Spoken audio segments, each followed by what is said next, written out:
தமிழில் முதல் பக்தி சேனல் சாய் டிவி.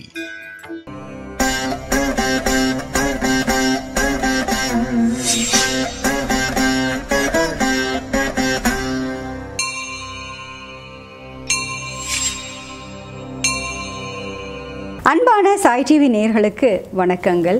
ஆன்மீகம் தெரிந்ததும் தெரியாததும் இந்த பகுதியில் இன்று நாம் பார்க்க போவது வில்வ இலை கொண்டு சிவபெருமானை அர்ச்சிப்பது என்பது எதற்காக, இந்த வில்வத்தினுடைய மகிமைகள் என்னென்ன என்பதை பற்றித்தான். சிவபெருமானுக்கு மிகவும் பிடித்தமானது என்பது வில்வம்தான். சிவபெருமானுக்கான வழிபாட்டு முறைகளில் பலதும் சொல்லப்பட்டிருந்தாலும் வில்வத்தை கொண்டு அர்ச்சித்து வழிபாடு செய்வது என்பது மிகவும் உயர்ந்ததாக சிறப்பானதாக சொல்லப்பட்டுள்ளது. ஒரு வில்வ இலையை கொண்டு நாம சிவபெருமானின் திருமேனியை ஆத்மார்த்தமாக அர்ச்சித்தோம் என்றால் அது 3 ஜென்மங்களாக நாம செய்த பாவங்களை போக்குகிறது. ஒரு வில்வதலம் கொண்டு நாம அர்ச்சிப்பது என்பது 1,00,000 ஸ்வர்ண புஷ்பங்களை கொண்டு அர்ச்சிப்பதற்கு சமமானதாகும். இத்தகைய சிறப்பு வாய்ந்த வில்வத்தை நாம மகா சிவராத்திரி அன்று சிவபெருமானுக்கு பலவிதமான வழிபாடுகள் செய்வோம் இல்லையா?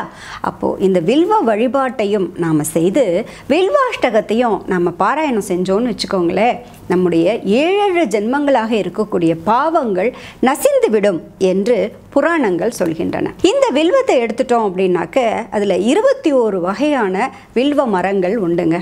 ஆனால் இந்த வில்வ இலையில் 3 இதழ்கள் இருக்கக்கூடிய இலைகள் தான் பூஜைக்கு பயன்படுத்தப்படுகிறது. இந்த 3 இதழ்கள் இருக்கக்கூடிய வில்வ இலை என்பது சிவபெருமானின் கையில் இருக்கக்கூடிய திரிசூலத்தை குறிப்பதாகவும் அவரது 3 குணங்களை குறிப்பதாகவும் சொல்லப்படுகிறது.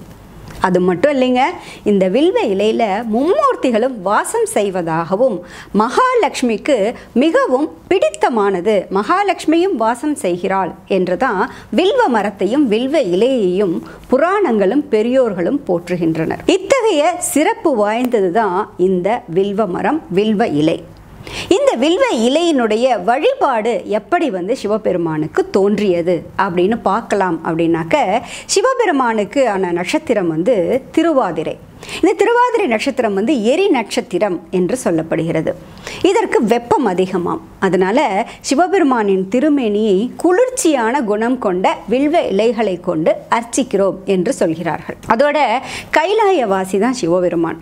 கைலாயத்தில் பக்தர்கள் பூஜிக்க வேண்டும் என்பதற்காக பக்தர்களின் நன்மைக்காக வில்வ இலையினுடைய அர்ச்சனை வழிபாட்டை எம்பெருமான் ஏற்றுக்கொள்கிறார் என்றும் சொல்கிறார்கள்.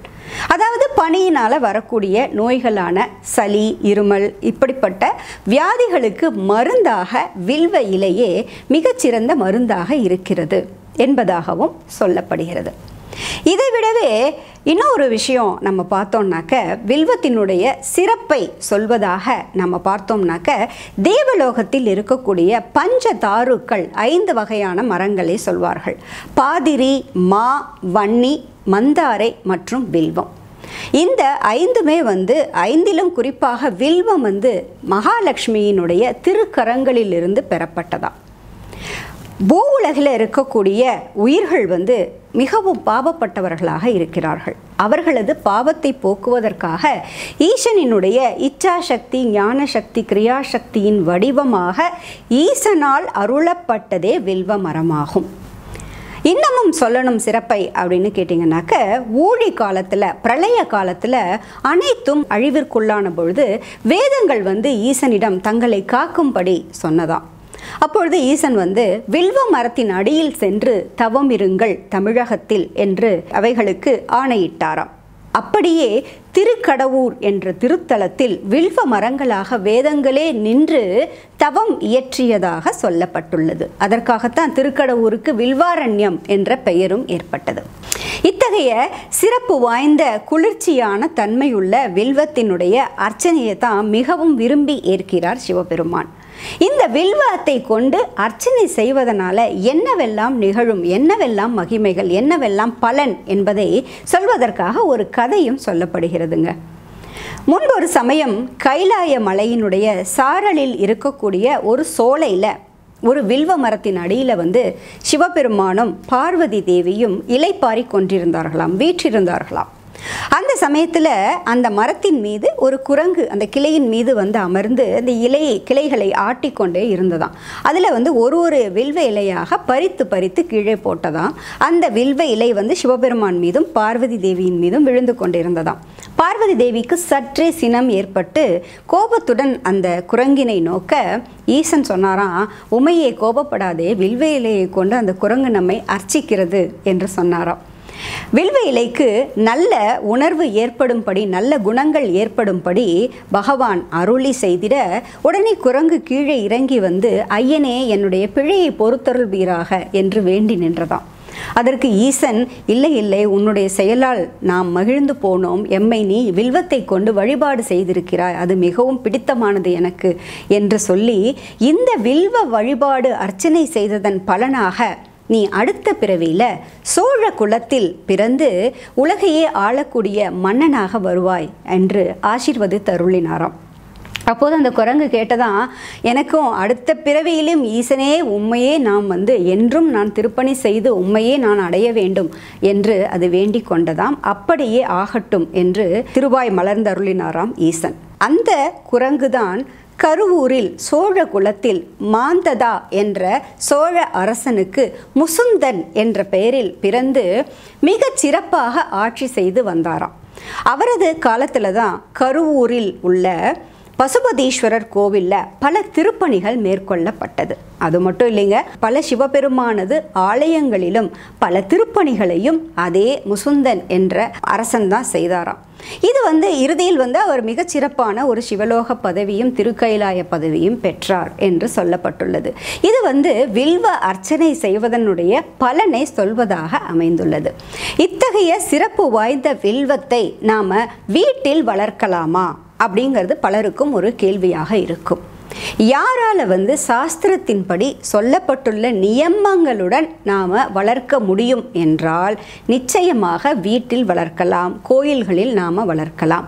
இப்படி வீட்டிலும் கோவில்களிலும் வில்வத்தை நாம் வளர்ப்பதனால அஸ்வமேத யாகம் செய்த பலன் கிடைக்கும் என்று சொல்கிறார்கள். என்ன மாதிரி சமயங்களில் நாம் இந்த வில்வ மரத்திற்கு பக்கத்தில் போகக்கூடாது அப்படின்னு கேட்டிங்கன்னாக்க, பிறப்பு இறப்பு ஆகையினால் ஏற்படக்கூடிய தீட்டு, பெண்களுக்கான மாதவிடாய் சமயங்களில் இந்த வில்வத்தின் அருகில் நாம் செல்லக்கூடாது. எவ்வளவு மிகப்பெரிய யாகமாக இருந்தாலும் அதில் வந்து 108 பொருட்கள் போடக்கூடியதில் வில்வ பழம் என்பது மிகவும் உயர்ந்ததாகவும் உச்சிதமானதாகவும் கருதப்படுகிறது. வில்வ இலைகளை பற்றி நான் சொல்லிக்கொண்டே இருக்கேன். இத்தகைய இந்த வில்வ மரத்தை நாம் வளர்த்து வந்தோம்னாக்க வீட்டிலேயே இருக்கக்கூடிய தீய சக்திகள் குடும்பத்தை விட்டே அழிந்து விடுமாம். இந்த வில்வத்தை கொண்டு நாம் அர்ச்சித்து வரும்பொழுது தீய எண்ணங்கள், தீய சக்திகள் நம்மை சுற்றி வந்து அழிந்து நல்ல எண்ணங்களும் குடும்பத்தில் வந்து வில்வத்தை வளர்த்து வந்தோம்னாக்க செல்வம் வளரும் என்றும் சொல்லப்படுகிறது. சரி, இந்த சிறப்பு வாய்ந்த வில்வத்தை வந்து நாம் அதிகாலை வேளையில் தான் பறித்து எடுக்க வேண்டும், மற்ற நேரங்களில் பறிக்கக்கூடாது. பூஜைக்கு பயன்படுத்தக்கூடிய வில்வத்தை வந்து தோஷம் என்பது கிடையாது என்பதனால தண்ணீரில் நாம் அலம்பிட்டு அப்படியே அர்ச்சனைக்கு நாம் பயன்படுத்தலாம். நிர்மால்யம் என்பது கிடையாது அப்படிங்கிறதுனால வைத்தும் நாம் வில்வத்தை நாம் பூஜிக்கலாம், அர்ச்சனைக்கு உபயோகப்படுத்தலாம் என்று சொல்லப்பட்டுள்ளது. ஆனால் இதை நாம் அமாவாசை, பௌர்ணமி, அஷ்டமி, நவமி மற்றும் சோமவாரம் ஆகிய தினங்களில் பறித்தல் என்பது கூடாதுங்க. பல மருத்துவ குணங்களையும் கொண்ட வில்வத்தை கொண்டு சிவபெருமானை எதனால் நாம் அர்ச்சிக்கணும், இப்படி அர்ச்சிப்பதனால என்ன பலன்கள் என்பதையும் இந்த பதிவின் மூலமாக நாம் தெரிந்து கொண்டோம். மீண்டும் ஒரு சிறப்பான ஆன்மீக தகவலுடன் பதிவுடன் உங்களை நான் சந்திக்கிறேன். அதுவரை நன்றி, வணக்கம். சாய் டிவி நிகழ்ச்சிகள் உங்களுக்கு பிடிச்சிருக்கா? லைக் பண்ணுங்க, ஷேர் பண்ணுங்க, கமெண்ட்ஸ் பண்ணுங்க, சப்ஸ்கிரைப் பண்ணுங்க, பக்கத்தில் இருக்கிற பெல் சிம்பலை பிரஸ் பண்ணுங்க.